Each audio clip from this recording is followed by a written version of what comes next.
My name is Randall. I'm a person living with HIV for over 26 years. Here to tell people it's not a death sentence. You can live healthy and well. You can have a relationship with someone who is not living with HIV, and you can have all of your dreams. I just recently graduated from SAIT. So I was starting my career. I had received my journeyman's ticket in commercial baking. I was still single at the time, looking forward to starting my own business and moving forward in my career, in my chosen career and stuff. I was 24, I think, years old at the time. Basically just starting, out of school, on my own, and starting my life as a single guy and starting my career. But once the doctor said your test is back positive, which at the time I thought was a good thing, positive being, oh, I'm not infected with HIV. That was my first lesson in medical jargon, that positive means you are indeed HIV positive. When I found out I was HIV positive, there was no medication.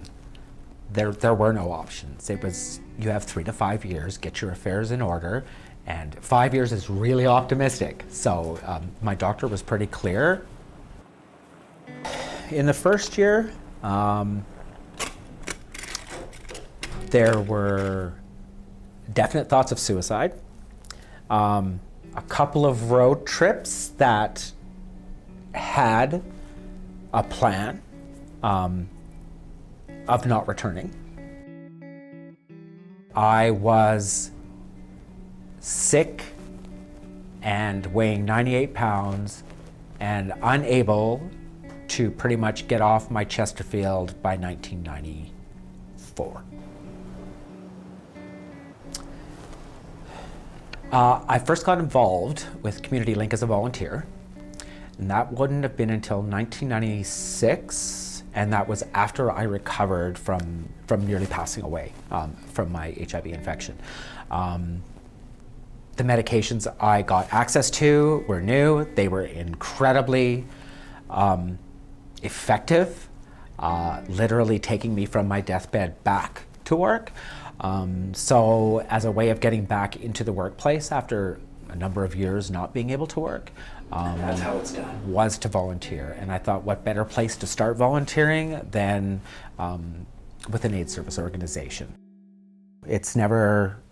I have never not disclosed my status to any potential partner. I've been pretty comfortable with that. It hasn't been easy all the time, and it's been a growing process. But for my relationship with Blaine, no, HIV was definitely not a concern for him or for I with regards to starting up a relationship. Many people are still living with this 1980s education and knowledge that HIV equals death very quickly. When in fact, the reality is being HIV positive does not equate to death. In fact, being HIV positive just means you're HIV positive. You need to start taking medications to keep you healthy and well, and you will live an entire lifetime that was originally planned by you and by whatever powers that be. So the conversations maybe haven't all changed. Some of them have, some of them haven't. But the realities of what living with HIV is today is very different than what it was 30 years ago. Very different. It's been a bit of a struggle to get there, but I really feel healthier knowing that I've helped someone else get through crisis. And usually that's all it is a crisis, and all they needed to do was hear, no, that's not really the way it is. And you know what?